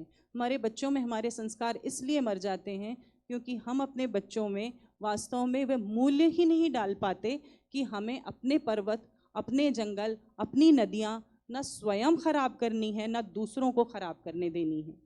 हमारे पास जो हालात हैं, हम उनमें ज़रूरी है कि हम अभी जैसा मौजूदा समय चल रहा है, हम पढ़ाई करें, बाहर जाएं, शहरों में जाएं, और क्यों ना जाएंगे। जैसे यहाँ शहरों में रहने वाले बच्चों को लगता है कि वे अपना भविष्य कहीं बाहर जाकर बनाएं, वैसे हमारे इन सारे समाजों के बच्चों को भी लगता है कि वे बाहर जाएं और जाकर बड़ी बड़ी नौकरियां करें। लेकिन उन नौकरियों में स्थान के बदलते ही उनके वो चिन्ह, उनके वो पूरा जो उनका पेड़, जंगल, नदी है, वो सब उनसे छूटते ही धीरे धीरे धीरे धीरे 10, 20, 25 वर्षों में और विवाह होने के बाद उनके बच्चों से वो छूटता जाता है। क्यों? क्योंकि हम लौटते नहीं, हम मनों से भी नहीं लौटते। हम कम से कम मन से ही वहाँ जुड़े रहें। हम लौटते ही नहीं अपनी छुट्टियों को बिताने के लिए। हमें लगता है हम बहुत थक गए हैं, हम छुट्टी बनाने कहीं बाहर जाएंगे अपने बच्चों को लेकर। हम अपने घरों को नहीं लौटते, और घरों को लौटते समय हम कहीं रास्ते में अपनी ज़ुबान नहीं खोलते कि भाई मेरे यहाँ एक बहुत सुंदर नदी है, या मेरे पास एक बहुत सुंदर पर्वत है, या मेरे पास बहुत सुंदर जंगल है, और मेरी माँ ऐसी है, और हम भोजन ऐसा करते हैं, और हमारी भाषा इतनी सुंदर है। हम अपनी भाषा ही नहीं बोलते, हम अपने भाषा के गीतों को याद नहीं रखते, हम अपनी कथाओं को याद करना ही नहीं चाहते, हम अपने वाद्य बजाना ही नहीं चाहते। हम यूं ही बस मगन होकर बारिश में नाचना ही नहीं जानते। हम चाहते ही नहीं कि जो नाच हमारे वहाँ गाँव में होते हैं, वो नृत्य हम सबके सामने करें। क्यों नहीं? कहीं भी आपने आपका वाद्य बजता है तो देखा है आपने आसपास के लोग सब थिरकने लगते हैं। आखिर देखा आपने पंजाबियों ने अपने भांगड़े को पूरी दुनिया का म्यूजिक बना दिया। तो हमारे संगीत में भी कमी नहीं थी, लेकिन हमारे संगीत के लिए हमें खुद पर अभिमान करना बहुत आवश्यक था। अपने अभिमान को बचा कर रखिए। अहंकार और अभिमान में बहुत अंतर होता है। अभिमान को बचाना बहुत आवश्यक है, क्योंकि यदि हम अपने अभिमान को नहीं बचाएंगे तो हम अपनी आत्मा के साथ न्याय नहीं करेंगे, हम अपनी परंपरा के साथ न्याय नहीं करेंगे, और हम अपनी षठ मातृकाओं को वो स्थान पुनः नहीं दिला पाएंगे जिसके कारण हम अपनी सनातनता के नाम से पूरे विश्व में प्रसिद्ध थे। हम चाहते हैं कि हम विश्वगुरु फिर से बने, लेकिन ये बातें करने और किताबें लिखने और किताबें पढ़ने से नहीं होगा। हमें अपने संस्कारों पर लौटना होगा और उन संस्कारों को बचाकर अपने बच्चों को देना होगा एक जिम्मेदारी की तरह। हम थाती में लोगों को फ्लैट और मकान और सब बनाकर बच्चों को देते हैं, एक बैंक बैलेंस की चिंता करते हैं कि बेटी को भी देना है और बेटे को भी देना है, पर क्या हम ये सब चीज़ें दे रहे हैं? क्या हम वह भोजन दे रहे हैं जो भोजन हमें इतना इम्यून बनाता है कि कोरोना जैसी लड़ाइयाँ, बीमारियाँ आके चली जाती हैं? हमें नहीं होती, वो उन तमाम लोगों को होती हैं जो बहुत नाप तोल के जीवन जीते हैं, हमें नहीं होती। तो क्या हम अपना दायित्व निभा रहे हैं? वैभव जी, मैं चाहूंगी कि आप इस पर थोड़ा सा बोलें ज़रूर। नहीं, मुझे ऐसा लगता है कि जनजातीय समाज अपना दायित्व बहुत अच्छे से निभा रहा है। मैं आपकी बात भी सुन रहा हूँ। बहुत मुझे बहुत खुशी होगी। उनके कि धैर्य ये से सुनिए। हमें सीखने की आवश्यकता है, ऐसा भी मुझे लगता है। और इसलिए जितने धीरज से वो सुनते हैं, गाँव में भी जाता हूँ और यहाँ भी देख रहा हूँ।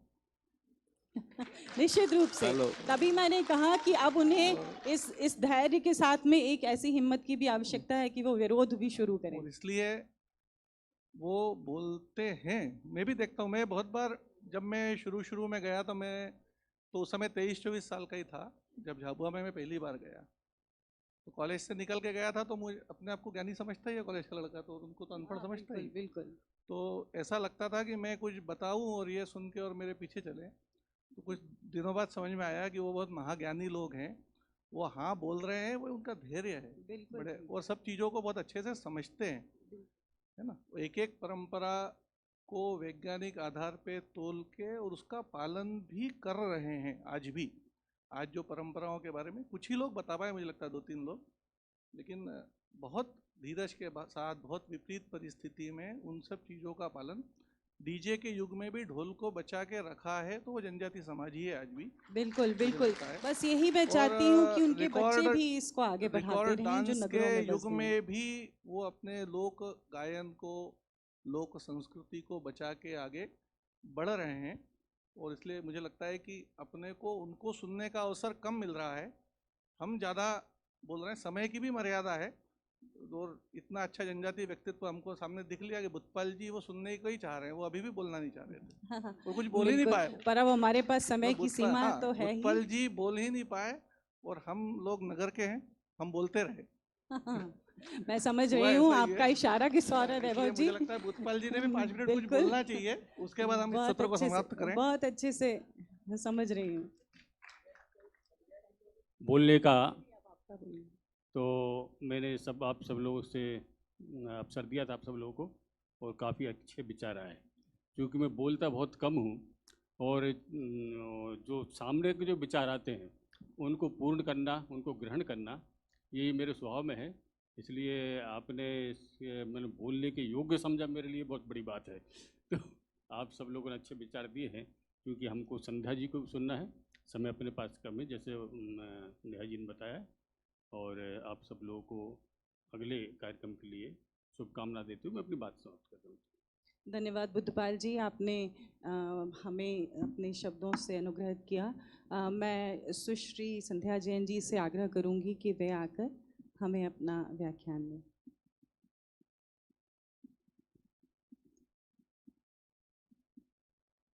धन्यवाद। मेरा नाम संध्या जैन है और मुझे इसलिए बुलाया गया है कि मैंने एक किताब लिखी थी, 2004 में छपी थी, आदिदेव आर्य देवता। वो हिंदी में भी 2 साल पहले निकाली है। अंग्रेजी में सब टाइटल था a panoramic view of tribal Hindu cultural interface.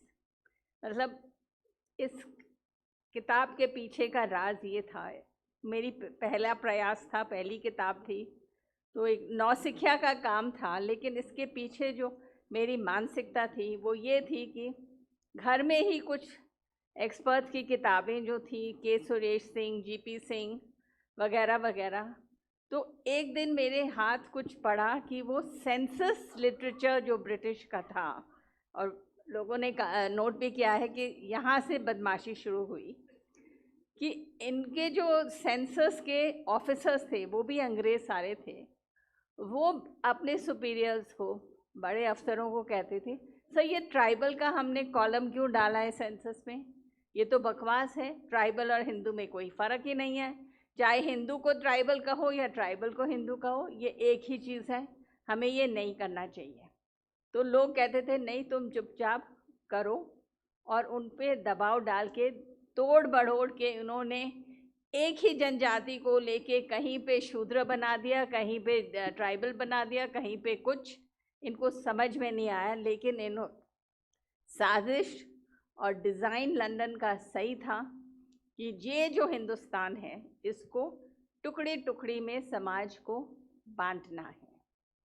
और ये मैं जब कुछ थोड़ा सा इस्लाम के बारे में पढ़ रही थी तो मैंने नोट किया, ये जहाँ गए इन्होंने विभाजित तो किया है, वो सबको ज्योग्राफी में दिख रहा है, लेकिन इनकी मानसिकता थी कि जहाँ एक फ़र्क दिखे उसको एक डिवीज़न मान के दरार, और उसको उस पे चाकू चलाओ। आज जो वर्तमान दरार डाल रहे हैं ग्लोबल लेफ्ट का काम है, एनजीओस के थ्रू कर रहे हैं। स्त्री और पुरुष का, घर की नींव को तोड़ दो, बच्चों को भी बागी बना दो, और स्त्री और पुरुष को भी। ये बहुत बड़ी साजिश है और हमें इसको ध्यान में रखते हुए इसका विरोध करना है। तो ये किताब मैंने इस तरह से लिखी। एक्चुअली अब मुझे यहाँ कन्फेस करना चाहिए, ये एकेडमिक एंडेवर था कि जो शहर में रह के हमें वो आक्रमण हो रहा था लेफ़्ट की तरफ से, सफ़ेद चमड़ी वाले एक्सपर्ट से, तो इनका मैंने विरोध करने के लिए अपना ये डाला।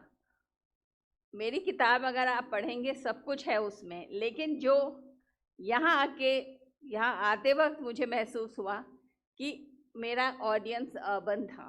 पहली बार मुझे किसी ने कहा है कि आप ग्रामीण ऑडियंस के सामने अपना मत रखो, तो मैंने वही बातें एक दूसरे मानसिकता से कही हैं कि आप शब्दों पे ध्यान दीजिए।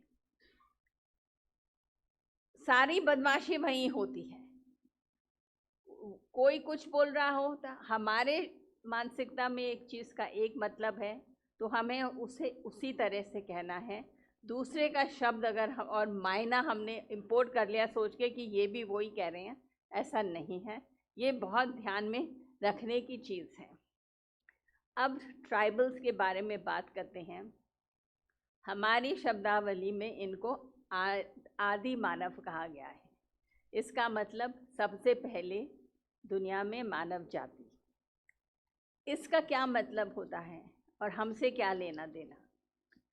इसका यही मतलब है कि ये हमारे पूर्वज हैं। इन्होंने हमारे धर्म और हमारी संस्कृति की संरक्षणा की बुनियादी तौर पे, और वो आज तक वही है। जो सारा हम डाइवर्सिटी कहते हैं अंग्रेज़ों एकेडमिक्स के कहने पे, वो भी इन्हीं की देन है। और उसी को आगे लेके यही लोग पहले उसको जंगल और पहाड़ों से लाके, इन्होंने जब पूरा धरती सिर्फ जंगल से भरी हुई थी, हम इंडिया की ही बात करेंगे, तो छोटे छोटे जंगल के हिस्से काट के एग्रीकल्चर और एनिमल हस्बेंड्री, दो चीज़ों इन्होंने शुरू की। और वो जंगल धीरे धीरे से छोटे छोटे कस्बे, नगर और आजकल मेट्रोज बन गए। सारी संस्कृति यहाँ पे शुरू होती है। और इसलिए क्योंकि ये इनकी देन थी, इनकी मानसिकता थी, तो ये बहुत जब फैली, कोई बांसदेव को पूज रहा है, कभी बड़ा देव को, कोई कुछ, लेकिन एक यूनिफाइंग एलिमेंट्स इन लोगों ने दी, क्योंकि इनकी ये समझ थी कि ये जो धरती है, ये जो पूरी सृष्टि है, इसमें जो जीव तत्व कहेंगे, वो डिविनिटी जो है वो एक ही है और इसके रूप अलग हैं। तो एक डाइवर्सिटी को लेकर हमने यूनाइट नहीं किया है हिंदुस्तान में, जो हम अक्सर सोचते हैं। आज़ादी के बाद से ये थिंकिंग गलत है। इन्होंने कहा कि सब कुछ में वो भ्रम वो चीज़ एक ही है। इसीलिए छोटा पत्थर नदी का उठा के सिंदूर या ट्यूमरिक हल्दी डाल के पीपल के पेड़ के नीचे डालो और उसकी पूजा करो। उसके साथ त्रिशूल डालो, उसके साथ घंटा डालो, उसके साथ मटका डालो। ये सारे यूनिवर्सल सिंबल्स ऑफ डिविनिटी हैं हमारे संस्कृति के, और ये हर जगह हैं। शहर में तो आपको पेड़ के नीचे मिल ही जाएगा जगह जगह पे। सड़क चलते जब आप किसी रास्ते में एक लंबे रास्ते पे जा रहे हैं, कभी भी आपको थान देवता नज़र आएंगे, ये इनके हैं। ये हमारी संस्कृति में हमारे पास आज भी है, और इसको हम भुला नहीं सकते कि इन्होंने ये क्या हमें दिया है। अभी तक मैं मानती थी कि जैन धर्म था कि जिसने कहा कि सारी सृष्टि में जो जीव तत्व है, सब में ही प्राण है। पहाड़ हो, जो चीज़ हिलती नहीं है, पत्थर हो, पेड़ हो, पेड़ जीवित हैं, ये दिखते थे सबको, लेकिन जैन धर्म ने कहा। लेकिन इनसे पहले आपकी संस्कृति ने ये माना और दिखाया। ये हमारे लिए बहुत बड़े गौरव की बात है। ट्राइबल्स को मैं कह रही हूँ कि ये हमारे फाउंटेन हेड हैं, फाउंडेशंस हैं, बुनियाद हैं। कैसे सारा जो एक मेगा नज़र से देखें तो हिंदू धर्म में सारी धाराएं और पुरातत्व हड़प्पा से आप देखेंगे, मेनली आके तीन देव शक्तियों में मिल जाती हैं, यूनाइट हम कहेंगे, शिवा, विष्णु और माँ, देवी माँ। ये चीज़, ये धाराएं, ये सारी माताएं, ये सारे देव या तो वैष्णव में जाएंगे या शैव में जाएंगे या मातृ शक्ति में, और ये भी ट्राइबल्स की ही देन है। इसका सबूत ये है कि नाग देवता, नाग का मतलब है शिवाजी से तो मिलता ही है, शिव जी से, लेकिन वो नाग होता है, उसके पास सारा ज्ञान होता है, उसके पास सारी शक्ति होती है। और उसके पास धैर्य, विजडम, सारा जो वैल्यूज़ हैं एक समाज की, वो नाग में होती है। माता तो सारा धरती की है ही, पेड़ पौधे सब इसमें, ये शक्ति यहाँ से शुरू होती है। और चाहे आप धरती कहें, काली, पार्वती, दुर्गा, चंडी, सब, और मध्य प्रदेश के वर्णों में शायद दुर्गा और चंडी का पहले प्रमाण मिलते हैं। ये इनका देन है। जब हम थोड़ा सा हट के हम सोचते हैं कि बौद्ध और जैन धर्म अलग है, लेकिन इनके भी ट्राइबल रूट्स हैं, इनके भी जड़ें यहीं पे हैं। गौतम बुद्ध साक्य मुनि साक्य जाति के थे। महावीर, वर्धमान महावीर, ये जनात्रिका जाति के थे। ये दोनों जातियां 77 जातियों का एक कॉन्फेडरेशन, ब्रिजी कॉन्फेडरेशन में के हिस्से थे। और ये कॉन्फेडरेशन जाके इतिहास में जब मगध राज, पहला एम्पायर हिंदुस्तान का खड़ा हुआ, तो इसने इनको समेट लिया। लेकिन ये आप देखिए कि ये इनके जड़ कहाँ तक हैं। हमारे पार्श्वनाथ जी जो 23वें तीर्थंकर हैं, बनारस में पैदा हुए थे राजा के घर में, और कहते हैं कि जब ये पैदा हुए तो सांप के चिन्ह इनके बदन पे थे और इनका रंग नीला पड़ गया था, तो इसलिए उनका एक नाम फणिभूषण रखा गया। फणिभूषण तो शिव जी का भी नाम है। तो आप देखेंगे कि कैसे आते जाते हुए ये सब सभ्यताएं मिलती हैं। मनसा देवी जी जो नॉर्थ ईस्ट में, बंगाल, बिहार, इस साइड बहुत ही देवी हैं, बहुत महान शक्ति मानी जाती हैं। ये नाग और देवी परंपरा का एक निचोड़ मिलन हो गया है। अब ये संक्षिप्त में करते हैं इसको।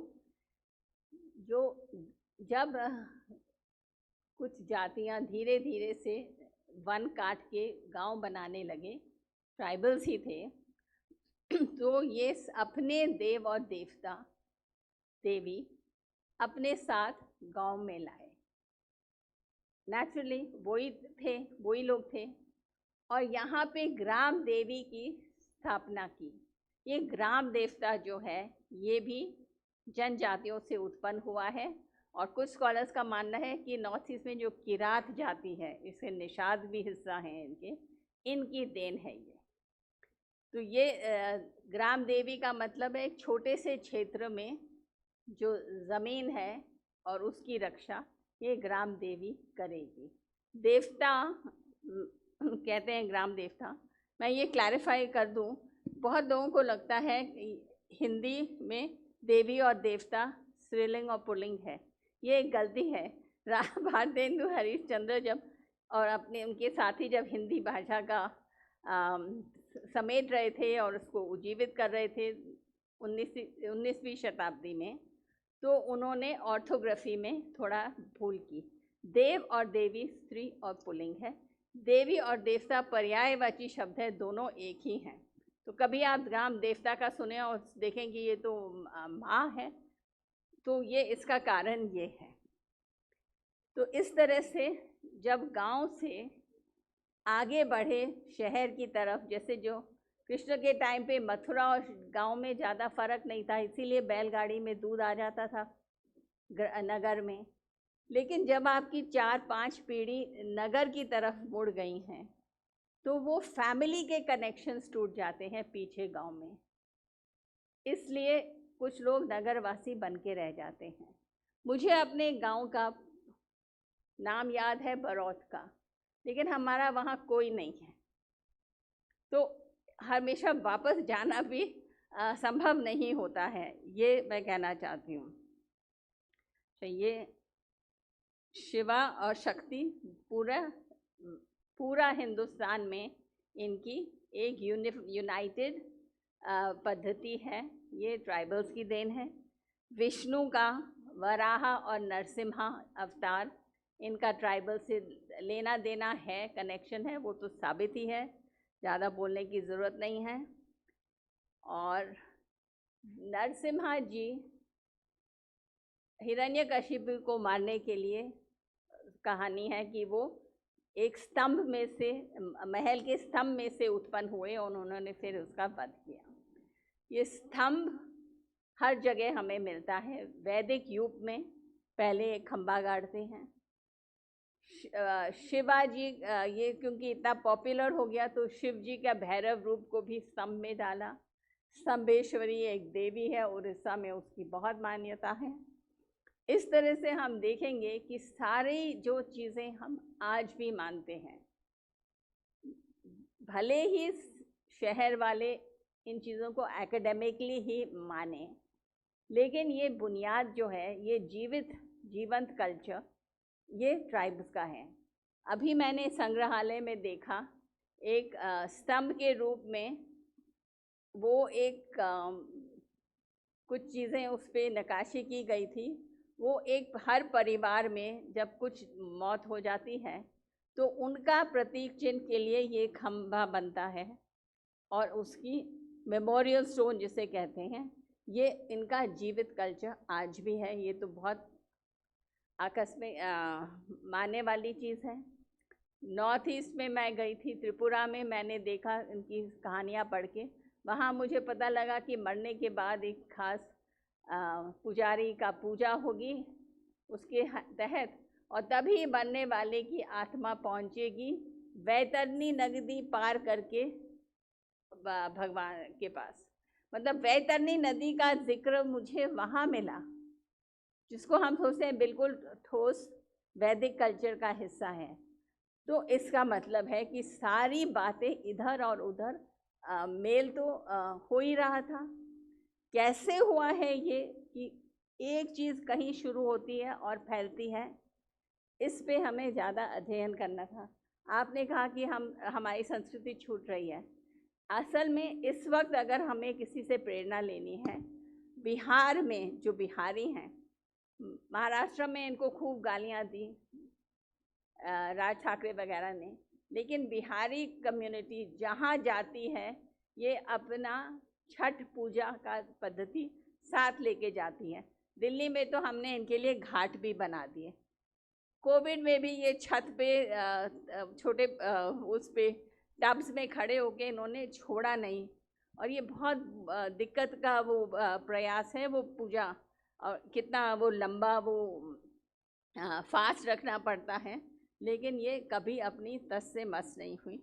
तो इसका मतलब है संस्कृति को जो ले जाना चाहता है वो ले जाता है, तो ज़्यादा घबराने की ज़रूरत नहीं है मेरे मानना है। ट्राइबल्स का अगर आप साउथ जाएं तो वहाँ के जो बड़े मंदिर हैं उनमें कुछ खास ट्राइब्स हैं, कुरुम्बा, लंबाडी, यन्नाडी, येरुकुल, चेंचू। खासकर ये भगवान विष्णु के, तिरुपति बालाजी के, इनके बहुत करीब माने जाते हैं, और इनके पास प्रिविलेजेस आज तक हैं कि वो मंदिर में जब चाहे प्रवेश कर सकते हैं, और गर्भगृह जहाँ हम लोग नहीं जा सकते वहाँ तक जाने की छूट है, क्योंकि वो बहनोई हैं भगवान के। ये भी तो इसका मतलब है इनका बहुत पुराना नाता है जो कोई छेड़ नहीं सकता।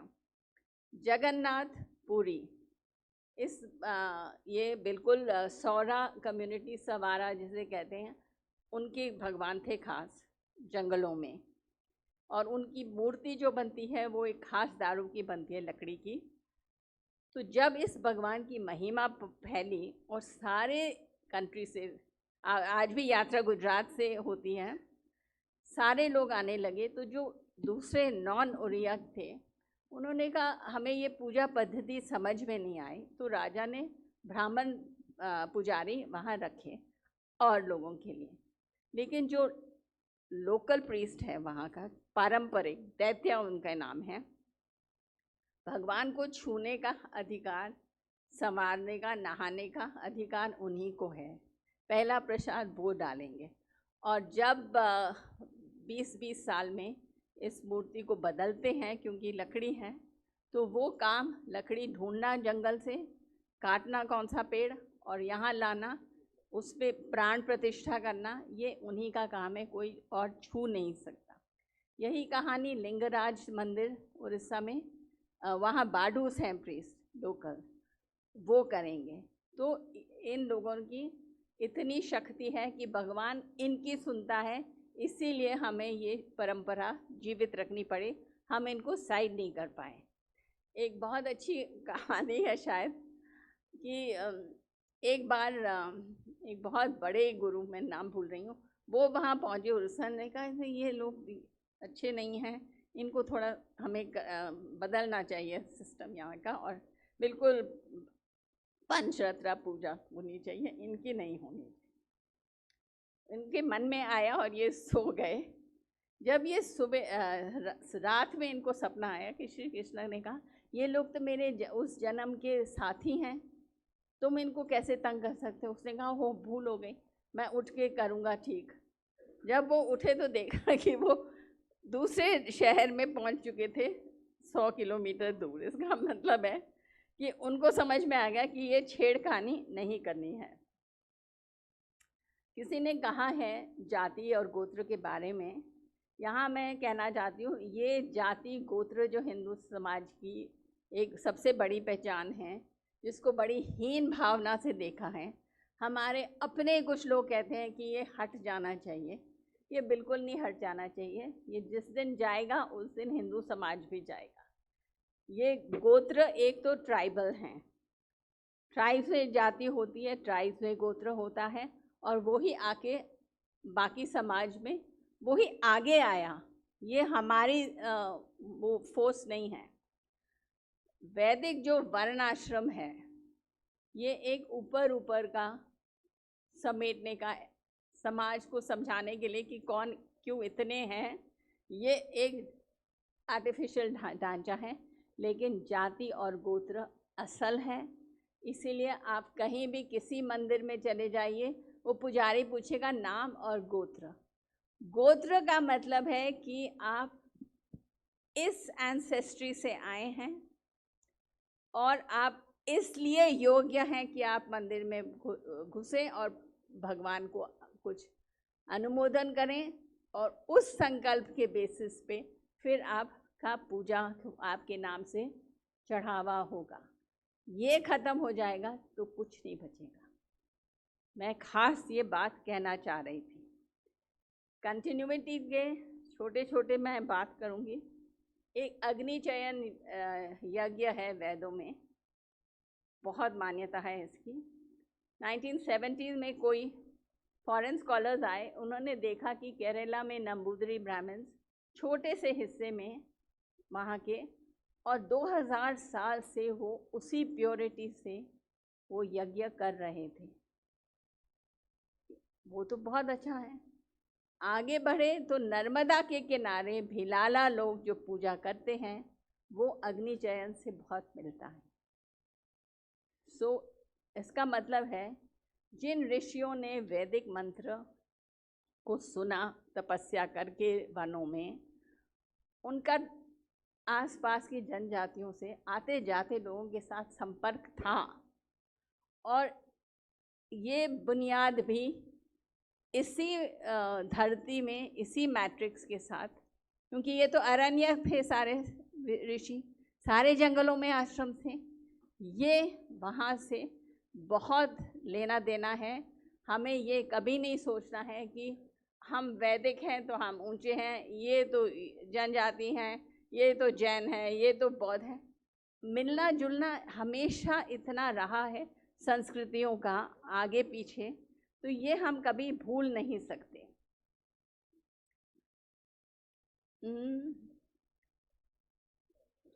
हाँ, ख़त्म करते हैं। किरात के बारे में, किरात ने बहुत दिया है इस समाज को। मैं 2 मिनट में, और जो स्कॉलर है सुनीति कुमार चैटर्जी, उन्होंने कहा कि जो आत्मा का कॉन्सेप्ट है, जो हिंदू फिलॉसफी पे तो हम अपना बहुत गुरूर करते हैं, आत्मा का कॉन्सेप्ट, कर्मा का कॉन्सेप्ट, ट्रांसमाइग्रेशन, जन्म पुनर्जन्म, ये सारे कॉन्सेप्ट किरात के ट्राइब से आए हैं। ये, और दूसरा उन्होंने क्या दिया, चावल का कल्टीवेशन, राइस, ये उनकी देन है।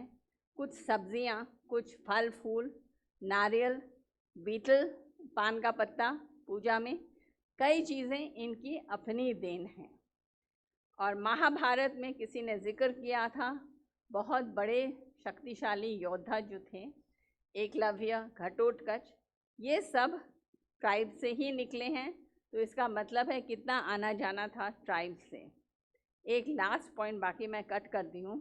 एक लास्ट पॉइंट एक है, अच्छा ठीक है, okay okay, thank you, thank you, all right, या वो तो बहुत ज़रूरी है। धन्यवाद संध्या जी, आपने बहुत सुंदर उद्बोधन दिया। मैं श्री योगीराज जी से अनुरोध करूंगी कि वे आकर इस सत्र का समापन करते हुए धन्यवाद करें और सभी को भोजन के लिए आमंत्रित करें। हेलो, वक्ताओं के द्वारा और सभी के द्वारा बहुत अच्छे आस्था इस विषय पर हम सभी को मिला। मैं ज़्यादा कुछ नहीं बोलूँगा, पर आस्था ही है जो शायद हम सभी को एक सूत्र में, एक डोर में बांधने का काम करती हैं। और यदि ये आस्थाएं नहीं होती, ये परंपराएं नहीं होती और इन आस्थाओं में हम लोगों का बहुत ज़्यादा गहराई के साथ जुड़ाव नहीं होता, तो शायद आज हम यहाँ बैठे नहीं रहते। क्योंकि ये आस्थाएं हैं जो देश में इतने सारे प्रयास विदेशियों के द्वारा हुए कि हमको तोड़ने का प्रयास किया गया, पर ये आस्थाएं जो हमको मजबूती के साथ, एक साथ रहने के लिए और एक साथ खड़े रहने के लिए आज हम जो दिख रहे हैं वो बलवान हमको बनाती हैं। यदि यही आस्थाएं और यही परंपराएं सारे देश में जब एक जैसी हैं, केवल जनजाति समाज की आस्थाएं और परंपराएं कोई अलग नहीं है, अगर हम देखें तो सारे देश में जो आस्थाएं हैं, परंपराएं हैं, ये सब एक जैसी हैं। और इतना कष्ट और कुछ भी करता है व्यक्ति, अगर कहीं धार्मिक आस्था है, उसकी कहीं मंदिर के प्रति आस्था है, तो वो 50 किलोमीटर पैदल चला जाता है, कष्ट सहन करता है। तो इसका मतलब ये है कि उसके अंदर इतनी श्रद्धा है, इतना भाव है कि मेरे से ज़्यादा अपने बारे में कम उस श्रद्धा, उस आस्था, उसके प्रति वो जुड़ाव है। और इसीलिए मैं देखता हूँ कि जनजातीय समाज ही हो, चाहे बस्तर में वो दंतेश्वरी माता के प्रति बहुत उसके प्रति आदर है, श्रद्धा है, भाव है।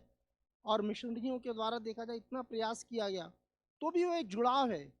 हमारे रीति रिवाज, हमारी परंपराओं के प्रति हम लोग जो है इतने बंधे हुए हैं कि कोई तोड़ने का प्रयास करता है तो भी वह सफल नहीं हुआ। और मुझे लगता है कि समय भी बहुत हो गया, मैं केवल इतना कहकर अपने बात को समाप्त करता हूँ। धन्यवाद।